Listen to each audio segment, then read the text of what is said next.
Muy bien, abran la Biblia por favor en el Evangelio de San Mateo capítulo 6.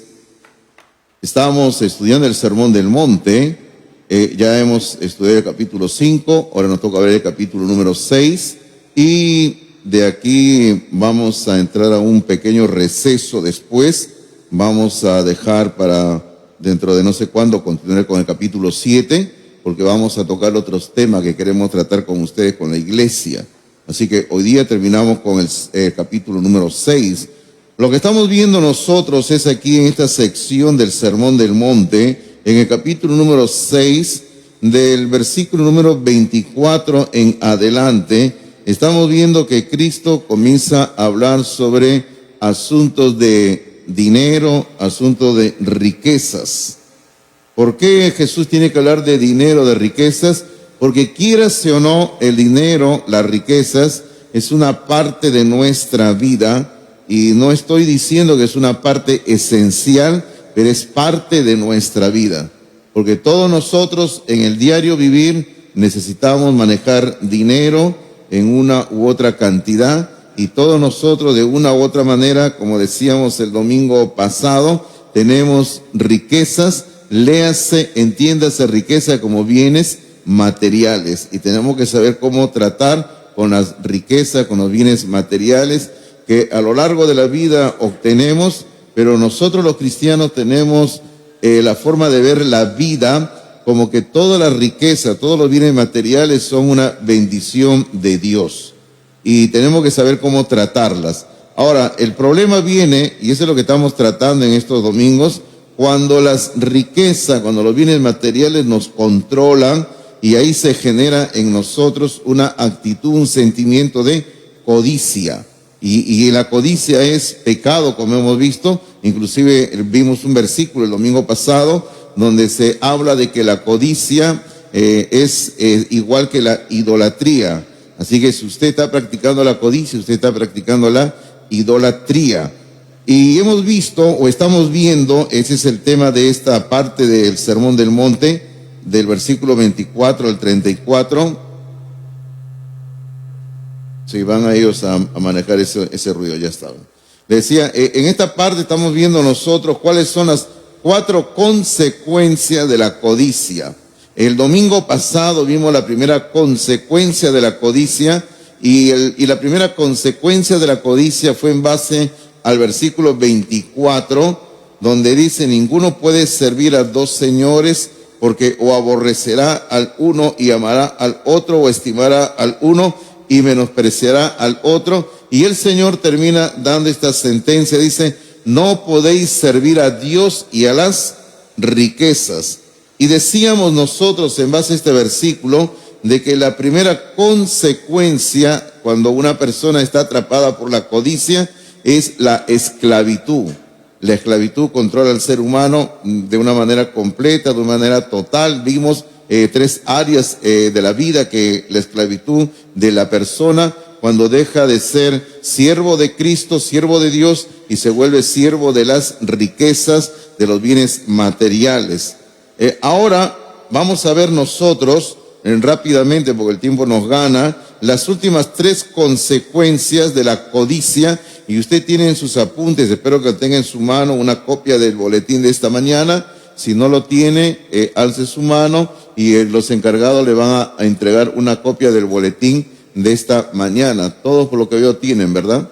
¿Alguien no tiene? Por favor, por acá creo que hay una persona que no tiene, entréguenle, y de pasada le piden su diezmo y su ofrenda, ¿ya? Que entregue también su diezmo, su ofrenda, ¿correcto? Así es, ¿verdad, hermanos? Así tiene que ser, ¿no? Amén. Ahí está, muy bien. Ya está fichada la hermana ya. Todos están mirando. Ahí.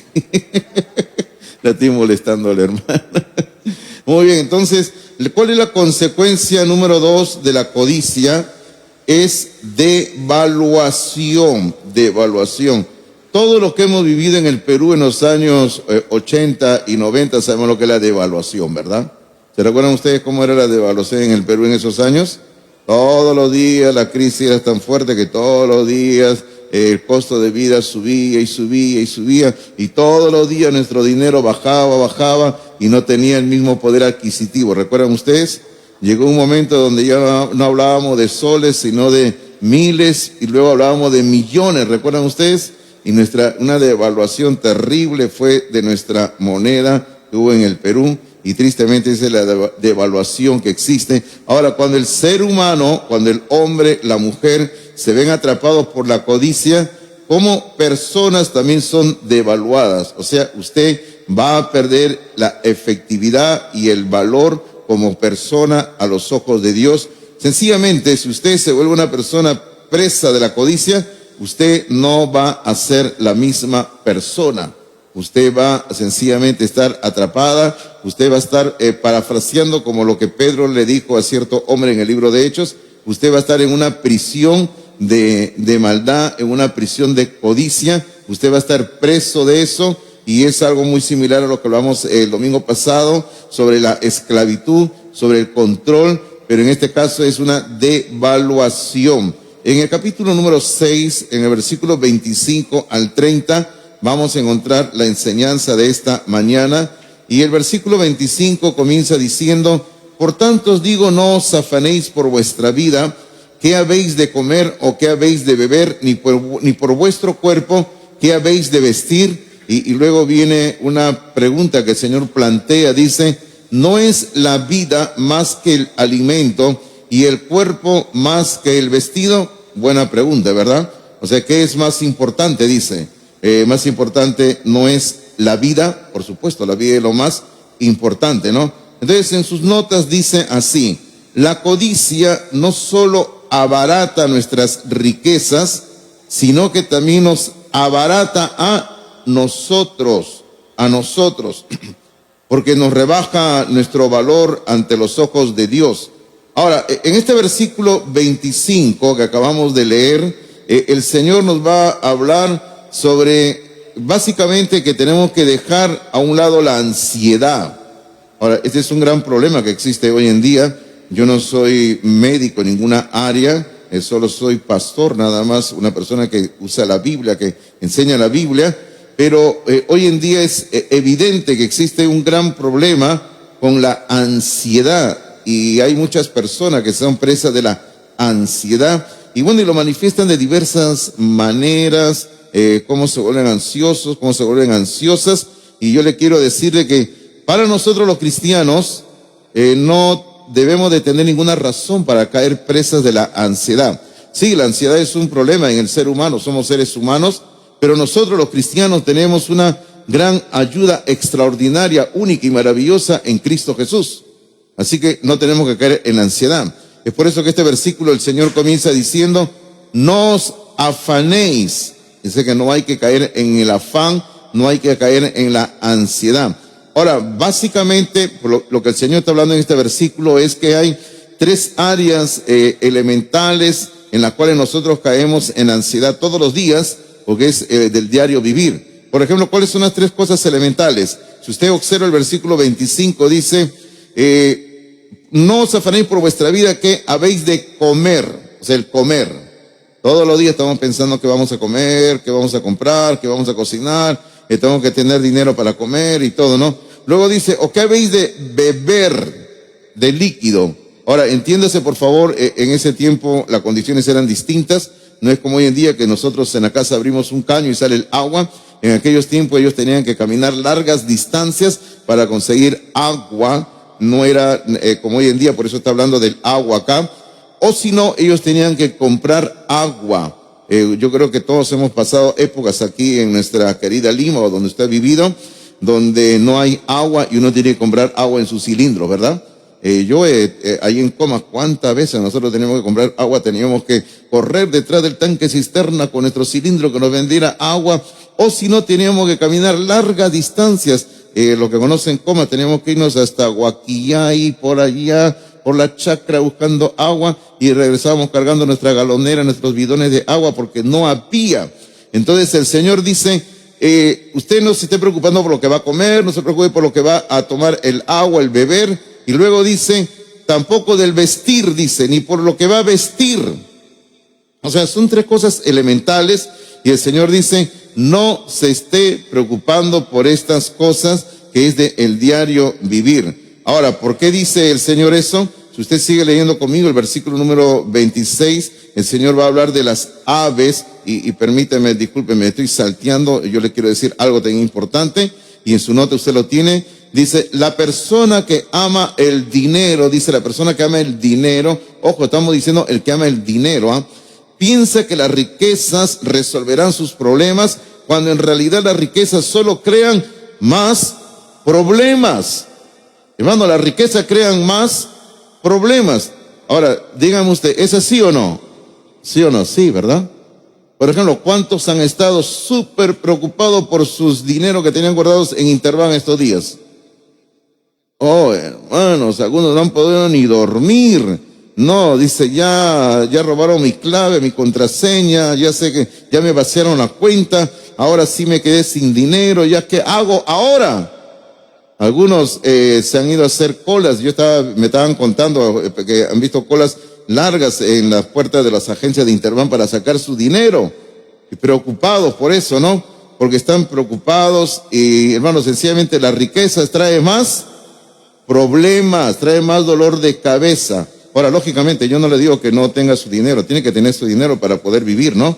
Pero no hagamos del dinero lo más importante en nuestras vidas, no ame el dinero. Yo creo que es ya muy conocido el versículo que hemos leído varias veces en estas enseñanzas, cuando Pablo le dice a Timoteo, en 1 Timoteo capítulo 6, versículo número 9 y 10, bueno, realmente la esencia es el versículo número 10, pero en el versículo 9, Pablo dice, porque los que quieren enriquecerse, o sea, los que quieren enriquecerse, los que están con ese deseo de querer ser ricos, dice, caen en tentación y lazo y en muchas codicias necias y dañosas, dice, que hunden a los hombres en destrucción y perdición.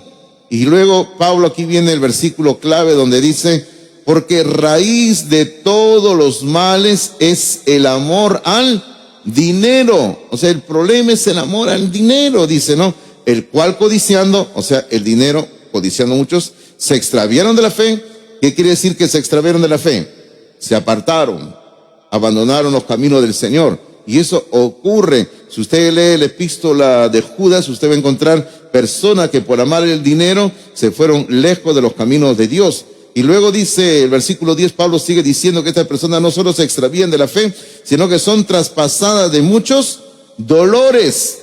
Hermano, eso es lo que hace el dinero. Nos da muchos dolores, mucha dolor de cabeza. La riqueza material, hermanos, da un bienestar, una seguridad falsa, una seguridad que es temporal nada más, pero la riqueza da una seguridad engañosa. ¿Por qué le digo que la riqueza da una seguridad engañosa? Porque las riquezas usted las puede tener hoy y por A o B, mañana ya no las tiene. Por ejemplo, estábamos citando esta situación de Interbank, ¿no? Yo no quiero meter aquí temor en nadie, ¿no? Pero nadie sabe lo que puede ocurrir con el dinero, hermanos. Usted lo tiene ahí, mañana ya no está, se acabó. Entonces, ¿qué ocurre, no? Ustedes recuerdan que también estábamos hablando de este hombre que estafó a medio Perú, a Manrique, ¿recuerdan ustedes? Hablábamos cómo muchos peruanos cayeron en la trampa, en el juego, y yo le decía, no, y básicamente el problema por el cual la gente metía su dinero en este sistema que tenía este hombre era a causa de la codicia, ¿sí o no? La codicia. Aunque aquí hay algunos que estuvieron con su dinero ahí, pero es la verdad, déjeme decirle. Y si usted cayó en esa trampa, arrepiéntase delante de Dios, ¿verdad? Y no sea presa de la codicia. Ahora sí, yendo al versículo 26, le quiero decir de que el Señor nos da dos buenos ejemplos de su bondad. ¿Cuáles son los dos buenos ejemplos? En el versículo número 26 dice, mirad las aves del cielo. Este es el primer ejemplo de la bondad de Dios. Las aves del cielo, dice, que no siembran, ni ciegan, ni recogen en graneros, y vuestro Padre Celestial las alimenta. Y el Señor dice, ¿no valéis vosotros mucho más que ellas? Claro que sí. Nosotros, los hijos de Dios, valemos más que muchas aves. Y el Señor cuida de las aves. Ese es el primer ejemplo de la bondad de Dios. Y luego el segundo ejemplo lo encontramos en el versículo número 28, donde dice, y por el vestido, ¿por qué os afanáis? considerad los lirios del campo. Este es el segundo ejemplo, los lirios del campo, esas plantas, esas flores hermosas que crecen en el campo. Dice, ¿cómo crecen? No trabajan ni hilan. Y salteándonos al versículo 30, por favor, saltéese conmigo el versículo 30, dice, y si la hierba del campo que es, o sea, los lirios del campo, y mañana se echa en el horno, Dios las viste así. Viene otra pregunta, dice, ¿no hará mucho más a vosotros, hombres de poca fe? Por supuesto. Hermano, estos dos ejemplos que el Señor nos da aquí, de las aves y de los lirios, es más que suficiente para ver la grandeza de la bondad de Dios a favor de sus hijos. Hermano, no tenemos que andar afanados por el dinero, no tenemos que andar afanados por la riqueza de acumular más y más y más y más y más, sino que hay que darle gracias a Dios por lo que nos da y sencillamente recordar, Dios cuida de las aves, Dios cuida de las flores en el campo, también puede cuidar de la misma manera que a mí también. Ahora, en la lectura, bueno, que no hemos hecho la lectura, perdón, pero en el pasaje que estamos examinando, en el versículo número 27, hay algo muy importante hablando sobre el afán, y dice, ¿y quién de vosotros podrá, por mucho que se afane, dice, porque este es otro motivo de afán también, dice, añadir a su estatura un codo? Bueno, para empezar, no es para los chatos, por si acaso, ¿ya? O sea, no es que esto no se refiere a los chatos, ¿ya? Y discúlpeme si hay algún chato aquí, ¿ya?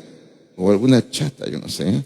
Ya, pero no le está hablando a los chatos, a las chatas, por si acaso, porque hoy en día existen técnicas para que puedan crecer, ¿no?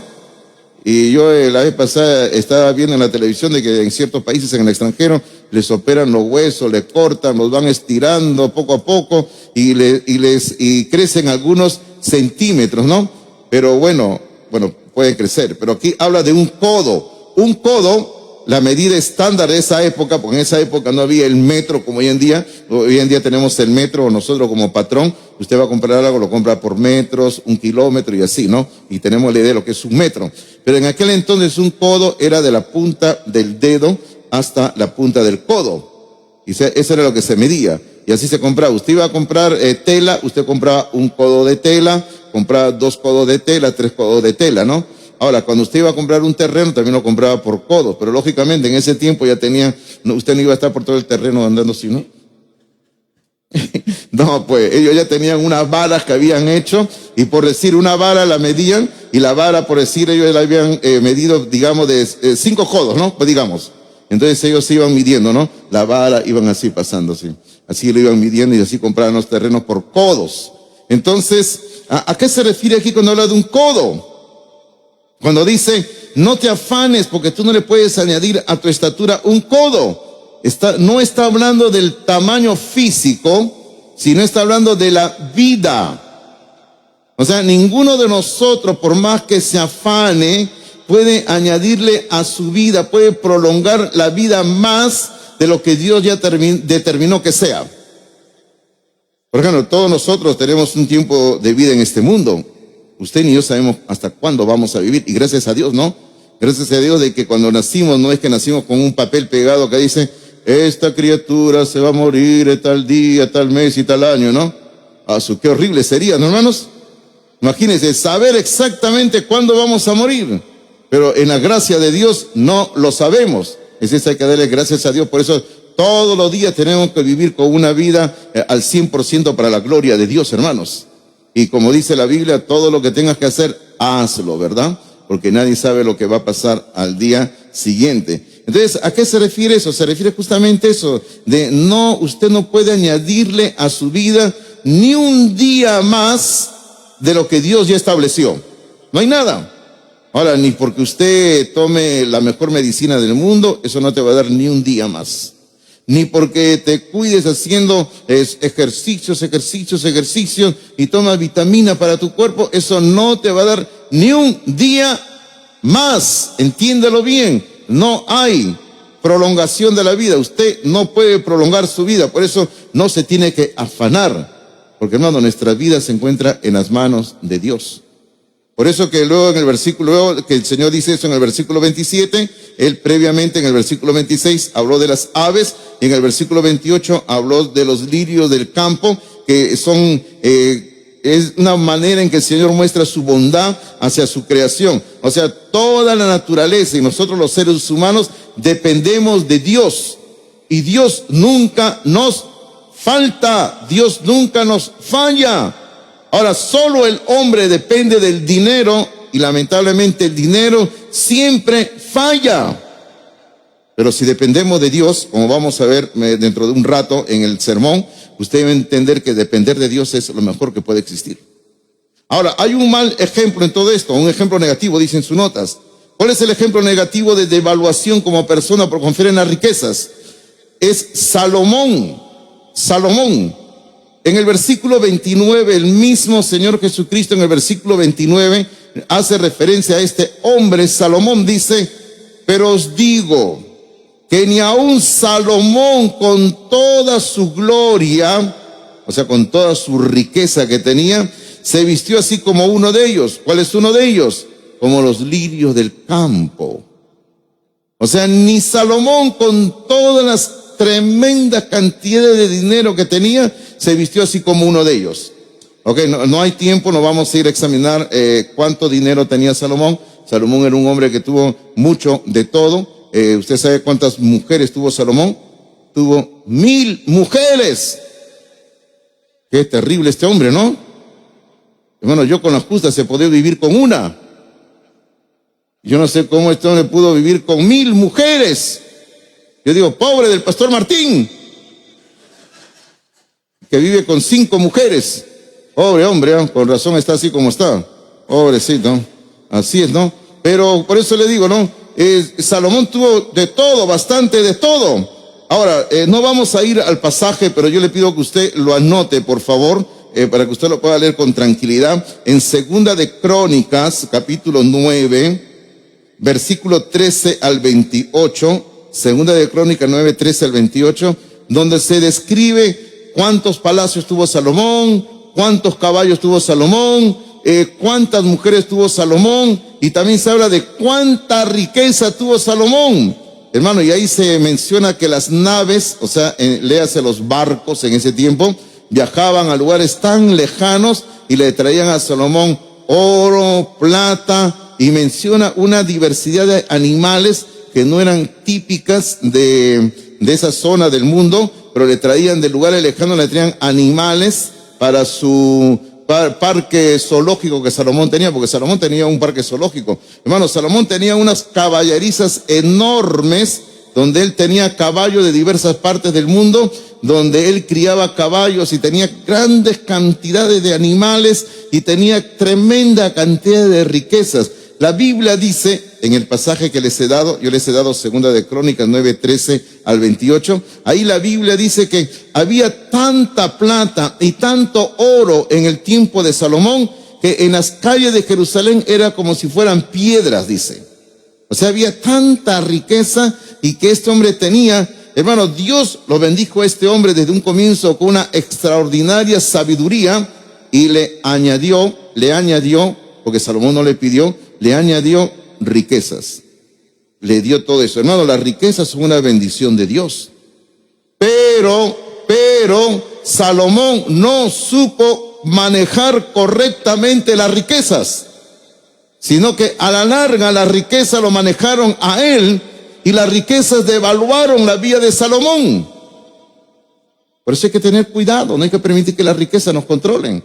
Ahora, si usted lee el libro de Eclesiastés, y hace poco, los días domingos en la noche, usted se ha perdido. Nuestro hermano Jonathan estuvo predicando del libro de Eclesiastés y estuvo dándonos una serie de enseñanzas sobre Eclesiastés. Usted se perdió las enseñanzas. Y yo le decía que si usted lee el libro de Eclesiastés, usted va a ver el testimonio de Salomón como un hombre donde él reconoce que se equivocó. Y él reconoce, él habla, por ejemplo, acerca de las mujeres, dice, no, por esto, por esto. Sencillamente estuve corriendo como alguien que corre tratando de atrapar el viento. Luego habla de las riquezas y él reconoce que se equivocó. Hermanos, sencillamente él se equivocó y reconoce que las riquezas, amontonar riquezas es una locura, dice. Hermano, amontonar riquezas es una locura. ¿Sabe por qué es una locura? Porque, hermanos, ¿de qué sirve tener tanto dinero, tantos bienes materiales si a la larga no los vamos a aprovechar?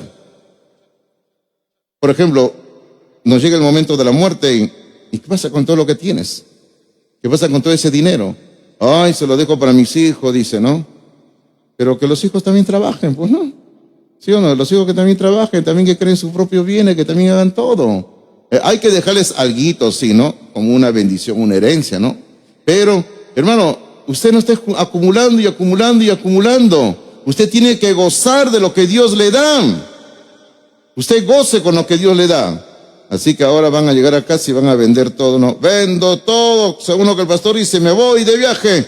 Váyase de viaje, hermano. ¿Sí o no? Goce la vida. Y me manda algo de recuerdo para mí, ¿ya? Así es, ¿verdad? Pero hermano, no permita que los bienes materiales devalúen su vida. Usted utilice los bienes materiales para la honra y gloria de Dios. Eso es lo más importante. Amén, hermanos. Entonces, ¿qué va a decir el pastor Hidalgo ahora? Estamos en noviembre. ¿Y en noviembre qué cosa hacemos? Ya sé que celebramos, hermano. Piensen celebrar nada más, piensen comer, es hermano bautista nada más, ¿no? Ya sabemos, ya, exactamente aniversario, ¿no? Pero ¿qué hacemos siempre?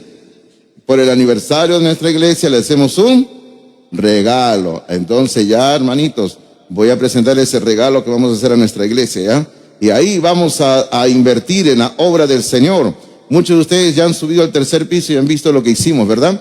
Recuerdan ustedes que el año pasado, en estas fechas, también levantamos una promesa y en enero y febrero lo hicimos. Hermanos, se tarrajeó el tercer piso, las escaleras, se pintó, se puso iluminación, gracias a Dios. Y hermanos, si ustedes han subido, han estado arriba, algunos de ustedes han usado el ambiente para tener reuniones y qué bonito, ¿verdad? Pero todavía falta terminar el tercer piso. Hay que colocarle vidrios en todas las ventanas, así como estas de acá. Hay que colocar una reja de seguridad a la entrada. Nos falta hacer el cuarto de audio y video que queremos hacer en el tercer piso.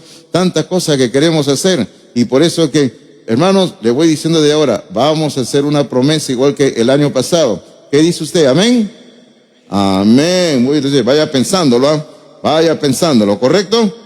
Muy bien, ahora, tercera consecuencia de la codicia. La tercera consecuencia de la codicia es pérdida de testimonio, pérdida de testimonio.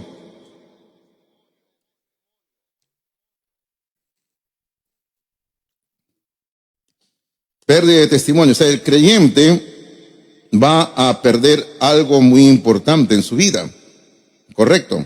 Ahora, hermano, el Señor ya nos había advertido anteriormente sobre el no afanarnos, no caer en el problema del afán.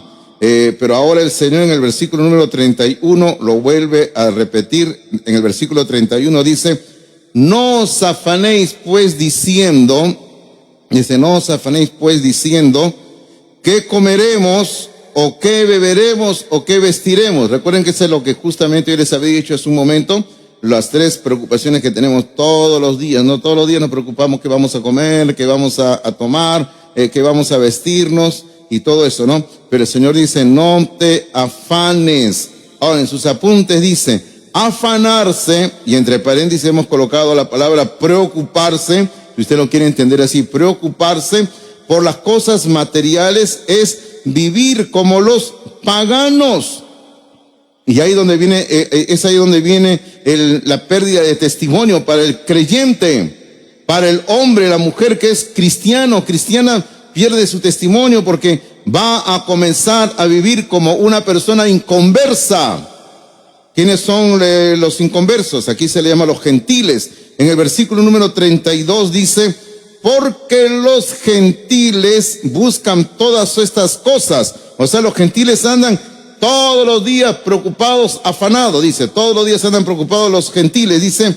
Pero vuestro Padre Celestial, dice el versículo 32, pero vuestro Padre Celestial sabe que tenéis necesidad de todas estas cosas. Hermanos, cuando el creyente se comienza a afanar, se preocupa, pierde su confianza en Dios. Porque nosotros sabemos, por ejemplo, el maravilloso Salmo 23, ¿verdad? Usted sabe qué dice el versículo 1 del Salmo 23. Dice, Jehová es mi pastor. ¿Qué más dice? Nada me faltará. Y bueno, y ha ido más ya. Pero entonces, Nosotros lo sabemos de memoria, pero cuando viene el momento de la prueba, el momento del problema, el momento de la necesidad, nos olvidamos y perdemos nuestro testimonio porque comenzamos a caer presas del afán, de la preocupación, y como dice el versículo 32, vamos a comportarnos como los gentiles. Y por eso decía, ¿quiénes son los gentiles? Son las personas que no buscan a Dios, que no conocen a Dios, que no confían a Dios. Pero si ponemos la voluntad de Dios y la justicia de Dios como una norma de nuestras vidas, va a ocurrir todo lo contrario. ¿Qué dice el versículo número 33? Versículo 33 dice, mas buscad primeramente el reino de Dios y su justicia, y todas estas cosas os serán añadidas. Hermanos, en su nota dice, la diferencia la marca Mateo 6:33. La diferencia la marca, o si quiere decir la diferencia lo hace, Mateo 6:33, que acabamos de leer, donde dice, busca primero el reino de Dios y su justicia, y todas las demás cosas serán añadidas. ¿Cuáles son las demás cosas? Lo que está hablando anteriormente, comida, bebida, vestido, y todo lo demás va a ser añadido. Hermano, ¿qué testimonio es ante el mundo cuando los cristianos vivimos de acuerdo a este principio de Mateo 6:33? ¿Qué testimonio es ante el mundo cuando los cristianos vivimos de acuerdo a este principio de Mateo 6:33 de buscar primero el reino de Dios y su justicia? Pero qué pésimo, o aún podríamos decir, qué tragedia es cuando los creyentes no practican este principio de Mateo 6:33 de buscar primero el reino de Dios y todo lo demás será añadido. Yo en alguna ocasión he contado, y permítame contarle otra vez este pequeño y corto testimonio de mi propia vida, que cuando era niño, quizás yo tendría 9 años de edad, porque yo comencé a ir a la iglesia bautista, acepté a Cristo en mi corazón cuando tenía 8 años de edad.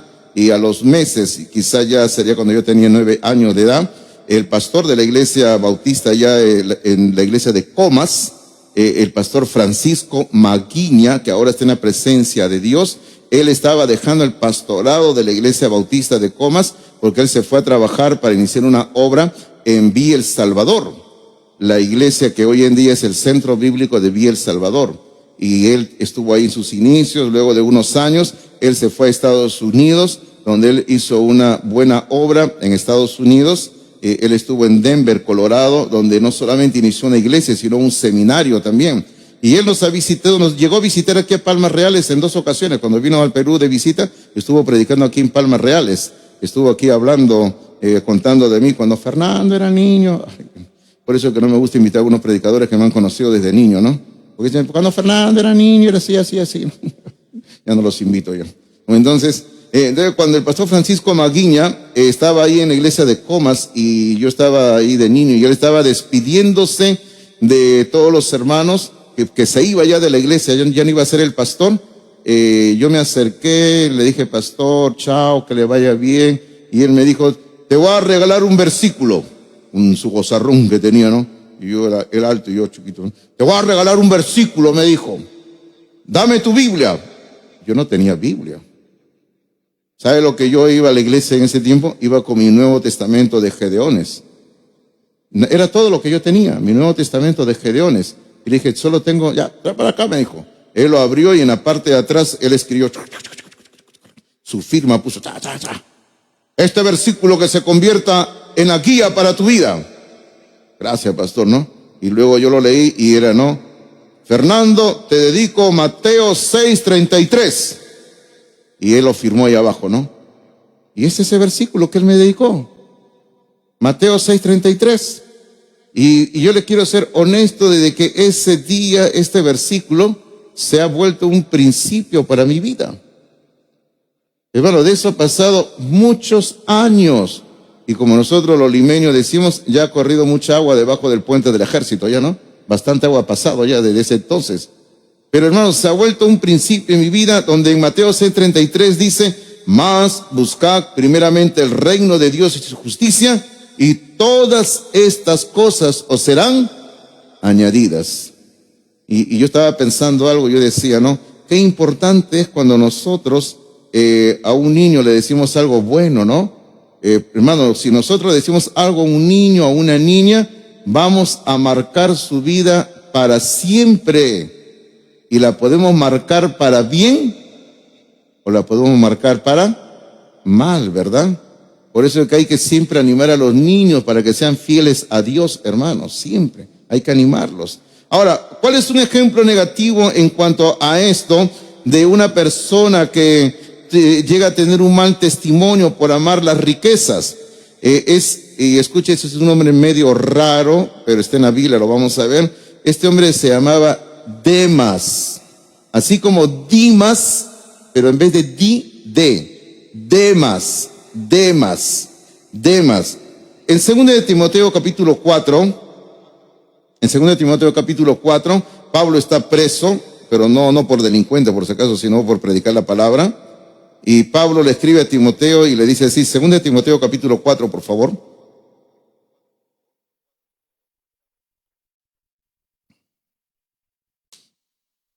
En el versículo número 9, Pablo le dice a Timoteo, le dice, procura venir pronto a verme. Y ya, 2 de Timoteo capítulo 4, versículo 9, le dice, procura venir pronto a verme, le dice. Porque Pablo estaba preso, estaba solo, se sentía solo, necesitaba la compañía de su hijo espiritual. ¿Y cuál es la razón?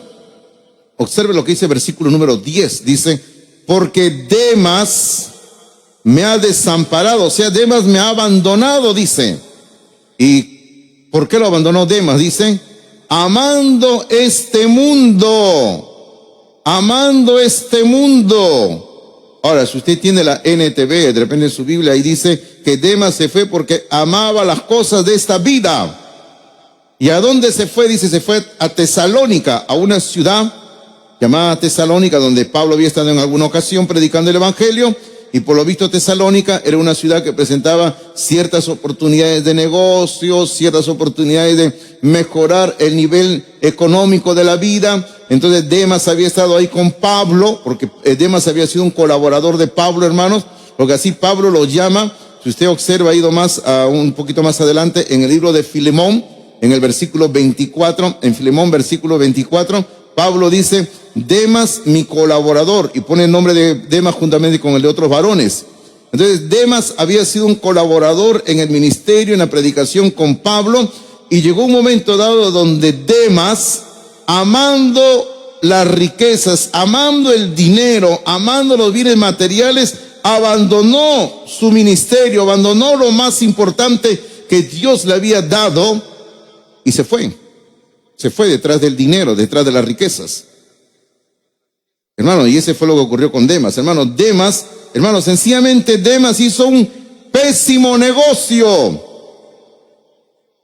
¿Sabe cuál es el pésimo negocio? Y eso lo hacen muchas personas, muchos cristianos también. El pésimo negocio es, me meto a ganar dinero, pero pierdo lo más importante. Vamos a decir así, el Señor dice, perder su alma. Ese es un pésimo negocio. Mire lo que dice Mateo capítulo 16, versículo 26. Mateo 16, 26, el Señor aquí habla del pésimo negocio que hizo Demas. Acá está descrito el pésimo negocio que hizo Demas y que también muchos cristianos hacen perdiendo su testimonio. Mateo 16, 26, el Señor dice, porque, y comienza con una pregunta, dice, ¿qué aprovechará al hombre si ganare todo el mundo y perdiere su alma? O sea, ¿de qué aprovecha ganar todo el mundo y a la final es perder el alma? O sea, un pésimo negocio. Y eso fue lo que hizo Demas. Demas estaba yendo muy bien, colaborando con Pablo, predicando el evangelio con Pablo, sirviendo a Dios, y sencillamente a Demas le entró la locura de querer ganar dinero, hacerse rico de la noche a la mañana, lo abandonó a Pablo y se fue tras las riquezas. Por eso es el pésimo negocio. Hermano, la codicia nos devalúa y nos da un pésimo testimonio a los creyentes cuando, hermano, abandonamos los caminos del Señor. Y déjeme decirle, hermano, queridos hermanos, que aquí estamos hablando de Demas, de un predicador del Evangelio. Y hoy en día también hay muchos predicadores del Evangelio que por ganar dinero abandonan lo más importante, que es servir a Dios. Y se meten a ganar dinero, ¿verdad? O si no, hay predicadores que por ganar dinero convierten las iglesias, la convierten en un negocio. Porque sencillamente quieren llenar sus bolsillos de dinero. Y hay que tener mucho cuidado con eso. Ahora, consecuencia número 4 de la codicia. Pérdida de gozo hoy. Pérdida de gozo hoy. Yo estaba viendo esta semana de que el creyente en Cristo Jesús no puede perder la salvación, ¿verdad? ¿O usted cree que el creyente puede perder la salvación? ¿Usted cree que el creyente puede perder la salvación en Cristo Jesús? No, ¿verdad? Pero el creyente, según la Biblia, lo que sí puede perder es el gozo de la salvación. ¿Ok? El gozo. O sea, no pierde la salvación, pero usted puede perder el gozo. Eso sí pierde, ¿verdad? Ahora, ¿cómo se pierde el gozo de la salvación? En esencia, por desobedecer a Dios, por el pecado. Cuando un creyente está desobedeciendo a Dios, cuando un creyente está metido en el pecado, vive en el pecado, en desobediencia, pierde ese gozo, pierde esa alegría. O sea, el creyente no pierde la salvación. Una vez alguien me dijo, pero Judas perdió la salvación. Y le digo, ¿y quién te dijo que Judas era creyente? Si en una ocasión el Señor dijo que Judas era un diablo, ¿verdad? Un demonio. Y entonces Judas no era creyente. O sea, Judas no perdió lo que nunca tuvo. Porque Judas nunca fue salvo. O sea, Judas nunca perdió la salvación. Así que si usted pensaba que Judas perdió la salvación, quítese esa idea de la cabeza, ¿verdad? Judas nunca fue salvo. Y él nunca pudo perder la salvación porque nunca tuvo la salvación en su vida en Cristo Jesús. Pero predicaba el Evangelio, es cierto, él predicaba el Evangelio, pero nunca recibió a Cristo en su corazón. Hermano, y el Evangelio puede predicar un inconverso también, claro. ¿Y cómo pueden haber resultados en la vida de la persona que escucha? Porque la palabra de Dios es viva y eficaz. Entonces hay hombres o mujeres que de repente hablan la palabra y no son salvas. Por eso usted tiene que venir a Cristo Jesús. Abra su corazón a Cristo, ¿verdad? No se entrega a la religión, sino entréguese a Cristo Jesús. Entonces le decía que la cuarta consecuencia de la codicia es la pérdida de gozo hoy. Hoy usted puede perder el gozo. ¿Qué dice versículo 34? El último versículo del capítulo 6 de Mateo. Dice, así que no os afanéis por el día de mañana, porque el día de mañana traerá su afán. Basta a cada día su propio mal. Hermanos, esta es la tercera vez en lo que va de nuestro estudio que estamos haciendo, que el Señor nos advierte en contra del afán. Por ejemplo, en el versículo 25, el Señor dice, por tanto os digo, no os afanéis por vuestra vida. Esa es la primera vez. No hay que afanarse por la vida. Luego en el versículo 31 dice, no os afanéis pues diciendo que comeremos, que vestiremos o que vestiremos. Y ahora por tercera vez el Señor aquí en el versículo 34 dice, así que no os afanéis. No hay que afanarse, ¿verdad? Ahora en sus notas dice, afanarse por el mañana tampoco ayuda al mañana. Claro, si usted se está afanando hoy por mañana, ¿en qué puede ayudar el mañana? En nada, ¿sí o no? Porque todavía no llega el mañana. Así que afanarse por el mañana tampoco ayuda al mañana, ni al presente. Por eso el Señor dice, no os afanéis por el día de mañana, porque cada día trae su propio afán. Lo único que logra el afán, el preocuparse, es privarnos de nuestra eficacia como cristianos hoy. Y hermano, y cuando estamos afanados, dejamos de estar gozosos, dejamos de estar contentos, alegres. Hermano, yo veo cuántos cristianos que andan así, ¿no? Andan decaídos, desanimados, andan tristes, cabizbajos, porque están pensando, ¿qué será mañana? ¿Qué será mañana, no? ¿Qué ocurrirá mañana, pasado mañana, no? Así es, ¿no? Por ejemplo, la vez pasada yo me hice un chequeo completo y el chequeo completo había hasta para determinar si había células cancerígenas, ¿no? Y, hermano, yo estaba tranquilo. Se lo digo honestamente, tranquilo. Porque digo, no, porque mi vida está en las manos de Dios. ¿No? Y, por ejemplo, con mi esposa siempre tuvimos una regla en nuestras vidas, de todo nuestro matrimonio, decía, ¿no? Nunca vamos a tener secretos entre nosotros. O sea, si en algún momento dado el médico, por ejemplo, determinaba que uno de nosotros tenía una enfermedad incurable, intratable, no lo íbamos a ocultar, sino siempre nos lo íbamos a decir, porque nosotros decíamos siempre, tenemos que saber qué es lo que tiene el otro, y yo le decía, yo quiero saber qué es lo que tengo, para así preparar mis cosas, ¿verdad?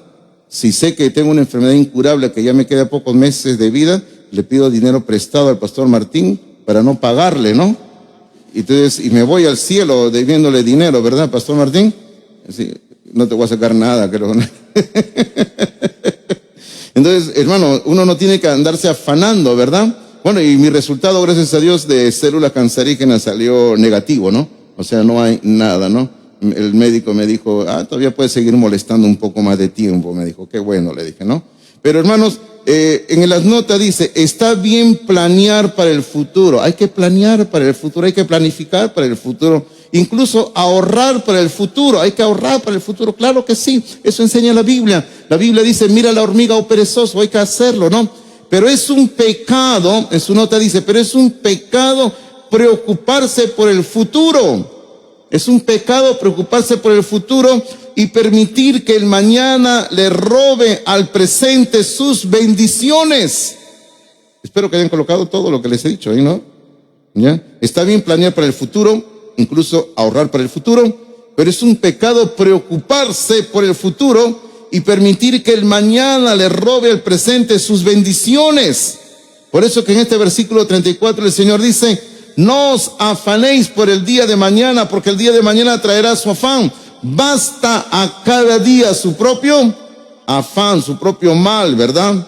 Ahora, ¿cuál es un ejemplo positivo en esto? Fíjese que acá estamos hablando de un ejemplo positivo, ¿eh? Si usted observa en sus apuntes, en la consecuencia número 2 hemos colocado un ejemplo negativo, en la consecuencia número 3 un ejemplo negativo, pero ahora aquí, en esta consecuencia número 4, de que la codicia nos quita el gozo hoy, la alegría hoy, acá hay un ejemplo positivo de un creyente que aún a pesar de que tenía 1001 necesidades materiales, ese hombre andaba alegre todo el tiempo. ¿De quién cree que estoy hablando? ¿De quién cree que estoy hablando? Ay, por no dar la respuesta ya no les invito a chicharrón ya. ¿Ya? Ya no vale. El apóstol Pablo. Todos conocen el versículo de Filipenses 4:13, ¿no? ¿Qué dice? Todo lo puedo en Cristo que me fortalece. La vez pasada yo iba en un taxi y una moto se metió. Disculpen los que tienen moto, ¿no? Pero hay motociclistas que se meten, te meten empujando, se meten como sea, ¿no? Y el motociclista pasa por nosotros, de nuestro delante, nos roba donde íbamos, el espacio, hermanos, y de atrás en su moto tenía un sticker que decía, todo lo puedo en Cristo que me fortalece. Hermano, entendemos mal lo que quiere decir ese versículo, ¿no? Todos entendemos mal lo que quiere decir, todo lo puedo en Cristo que me fortalece, entendemos mal. Si usted me acompaña por un momento, va a ver que está hablando de necesidades materiales, que nosotros podemos soportar todo en medio de las necesidades materiales y aún en la abundancia. En Filipenses capítulo 4, en el versículo número 10 en adelante, observe lo que dice, por favor, juntamente conmigo, acá el apóstol Pablo.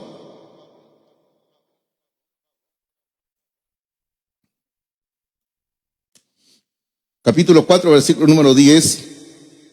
Dice así, en gran manera me gocé en el Señor de que ya al fin habéis revivido vuestro cuidado de mí, de lo cual también estabais solícitos, pero os faltaba la oportunidad.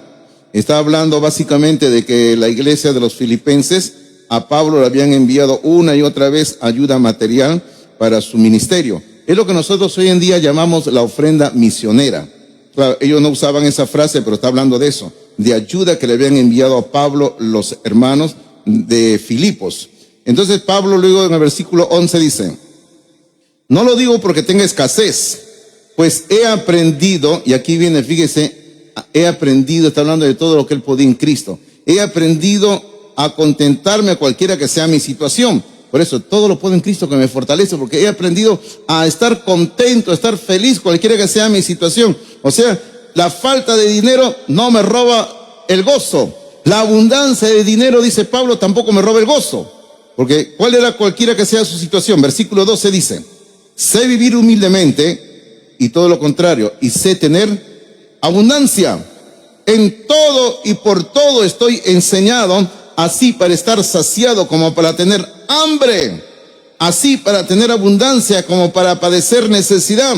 Y en este contexto de que Él puede sobrellevarlo todo, ya sea en pobreza o riqueza, que dice, todo lo puedo en Cristo que me fortalece. Hermano, no está hablando de que usted puede cargar un peso de 200 kilos, por si acaso, ¿no? A todo lo puedo en Cristo que me fortalece, yo esto que lo puedo cargar yo, ¿no? No, eso no es, hermano, no sea también insensato, ¿verdad? Pero aquí está hablando de que con ayuda del Señor, cualquiera que sea nuestra condición material de estrechez o de abundancia, todo lo podemos en el Señor, hermanos míos. Y ese es un ejemplo positivo, ¿verdad? No hay que permitir que las necesidades materiales determinen nuestra vida espiritual. No hay que permitir que si tenemos abundancia, eso nos aleje de Dios. O no hay que permitir, hermano, que tampoco si no tenemos, nos aleje de Dios. No hay que permitir eso. No hay que dejar eso. Finalmente, la aplicación final de la enseñanza que hemos estado hablando el domingo pasado y hoy sobre la riqueza, sobre los bienes, cómo adorar a Dios con las riquezas, hacemos una aplicación final que decimos, hay 3 palabras en esta sección que nos van a señalar el camino a la victoria sobre las preocupaciones. ¿Cuáles son esas 3 palabras? Palabra número 1, fe. Fe es confiar en Dios. Usted lo encuentra en el versículo número 30. En el versículo número 30, Mateo capítulo 6, versículo número 30, en el versículo 30 dice, y si la hierba del campo que hoy es y mañana se echa en el horno, Dios la viste así. Luego viene la pregunta de Jesucristo que dice, ¿no hará mucho más a vosotros, hombres de poca fe? Cuando necesitamos fe, necesitamos fe para tener victoria en nuestras vidas, porque cuando confiamos en Dios, hermanos, la fe va a permitir que Dios obre a nuestro favor.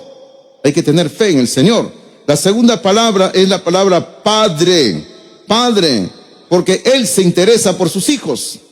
Hermano, Dios se interesa por sus hijos. Dios no nos abandona. En el versículo número 32, Mateo 6, 32 dice, porque los gentiles buscan todas estas cosas, pero vuestro Padre Celestial sabe que tenéis necesidad de todas estas cosas. Hermano, nuestro Padre sabe todas nuestras necesidades, ¿verdad? Y recuerde usted algo muy importante, que si usted retrocede versículos anteriores en Mateo 6, llegamos al Padre Nuestro. Y en el Padre Nuestro, en la oración, tenemos que decirle a nuestro Padre lo que necesitamos, lo que no tenemos. Hay que decírselo, sí, porque Él es nuestro Padre. Ahora, la tercera palabra es la palabra, bueno, y aquí la variamos un poquito, es la palabra primero. Porque primero hay que poner la voluntad de Dios primero en nuestras vidas para que Él sea glorificado.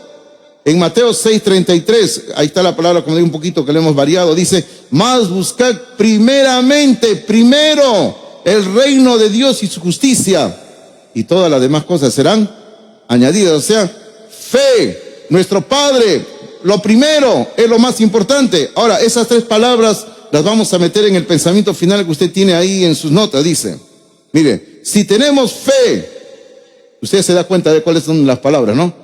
Si tenemos fe en nuestro Padre y le damos el primer lugar, ¿qué va a ocurrir? Él suplirá nuestras necesidades. Y qué hermoso, ¿verdad? Qué hermoso es saber esto, que nuestro Padre suple nuestras necesidades, ¿verdad? Así es como un niño, como una niña, ¿verdad? El niño, la niña confía plenamente en sus padres, porque los padres van a suplir la necesidad de los niños, ¿verdad? Así es, ¿verdad? Bien, yo quiero animarle a usted, si aún no tiene a Cristo en su vida, que venga a Cristo Jesús. Porque solo en Cristo Jesús hay paz.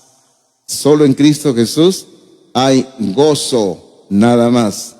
Las riquezas dan una alegría momentánea, Nada más. Pero Cristo da un gozo real, permanente. ¿Verdad que sí, hermanos? Amén, ¿verdad? Es la verdad en Cristo Jesús. Así que yo le animo, venga Cristo usted.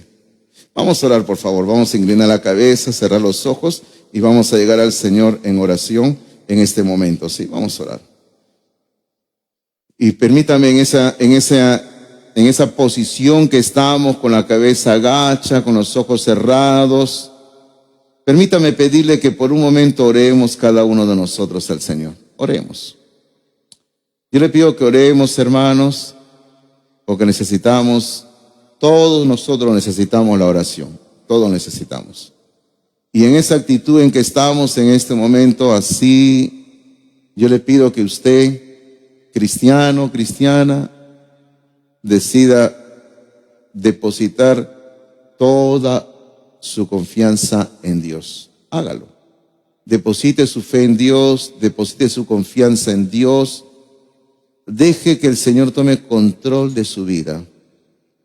Pero usted, como le dije hace un momento, haga que Mateo 6:33 sea el principio de su vida. Busca primero el reino de Dios y su justicia, y todo lo demás viene por añadidura. Hazlo. Decide que ese versículo sea el principio, la norma de tu vida. Decide. Haz un compromiso con Dios. Decide. Padre, nos presentamos ante ti en oración en esta mañana, dándote la gloria y la honra debida a tu nombre. Santo Dios, tú eres el Dios creador del universo, nuestro creador, también nuestro hacedor. Y nos presentamos ante ti en esta mañana para darte la gloria y la honra que tú mereces. Y queremos decirte, Padre, que nuestra vida es tuya, que nuestra vida te pertenece, Señor. Y queremos, Padre Santo, pedirte que nuestros bienes materiales sean tuyos, Señor. Que lo material que nos has dado y que aún nos darás te pertenezca a ti, Señor. Y Padre, enséñanos que aprendamos a confiar en ti, Padre. Aún cualquiera que sea la situación financiera en nuestro país, que nuestra fe sea inconmovible en Cristo Jesús. Pedimos, Padre Santo, que desarrolles en nosotros la imagen de Cristo Jesús. Queremos ser como Cristo, Señor. Pido tu bendición sobre la iglesia, Señor. Pido tu gracia sobre cada uno de nosotros. Y como Padre orábamos hace algunas semanas, seguimos orando para que nunca falte el alimento en el hogar de mis hermanos, en el hogar de sus familias. Si mis hermanos tienen un negocio, un trabajo, bendícelos. Si alguno de mis hermanos aquí presentes no hay negocio, no tiene trabajo, provéele, Señor, lo necesario, para que nunca falte lo necesario en su vida, para que tenga que compartir con su familia y también tenga para apoyar la obra de Dios. Queremos pedir todo esto, Señor, pero que aprendamos a gozarnos y que podamos decir, todo lo puedo en Cristo que me fortalece. Oramos en el nombre de Jesucristo. Amén. Amén. Dios les bendiga a ustedes. Bendiciones.